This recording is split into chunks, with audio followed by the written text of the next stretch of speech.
So in Islamic history, there's this very famous Khalif known as Harun al Rasheed. So this famous Harun al Rasheed one day went to Hajj, and when he came to Hajj, he was doing the tawaf around the Kaaba, in the holiest of holies, in the Haram of Allah, touching the Kaaba, and yet he notices that he doesn't feel anything, cognizant of a heart, cognizant, aware that there's something wrong here.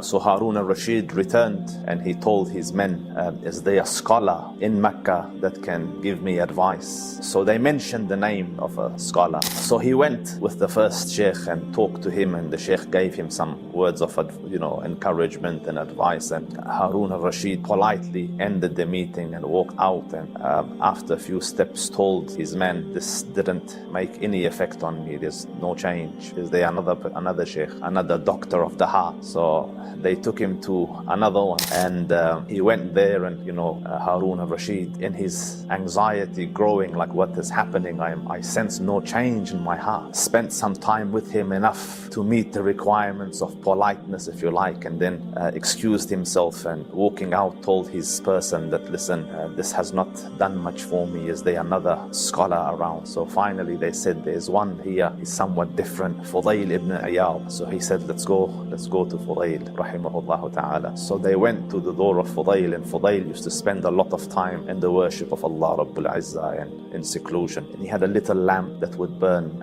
whilst he is worshipping. So the caller calls, the Amir al-Mu'mineen has come seeking an audience. Beyond expectation comes the response of Fudayl. He goes, what do I have to do with Amir al-Mu'mineen? Like, what is there that I need from him or he needs from me? Like this, what?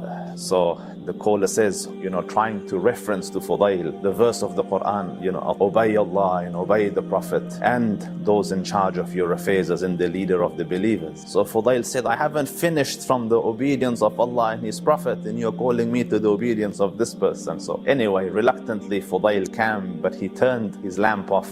So when he came at the door, it was dark. So Harun al Rasheed extended his hand, and Fudayl, grabbed it in the dark. And when he grabbed it, so in those days, life was hard. So the common man had to do a lot of physical work himself. So the common hand was rough, and the hand of those who were affluent, who didn't need to touch anything for day-to-day chores, was considerably softer. So when he touched the hand of Harun al Rasheed, this is the hand of the Khalifa, who physically has got very little demands on him to work, so very soft, very gentle. So he said, holding his hand, he goes, oh Amir al-Mu'mineen, how delicate are your hands? How will they cope against the fire of Jahannam? So Harun started to weep, and they say he fell down weeping.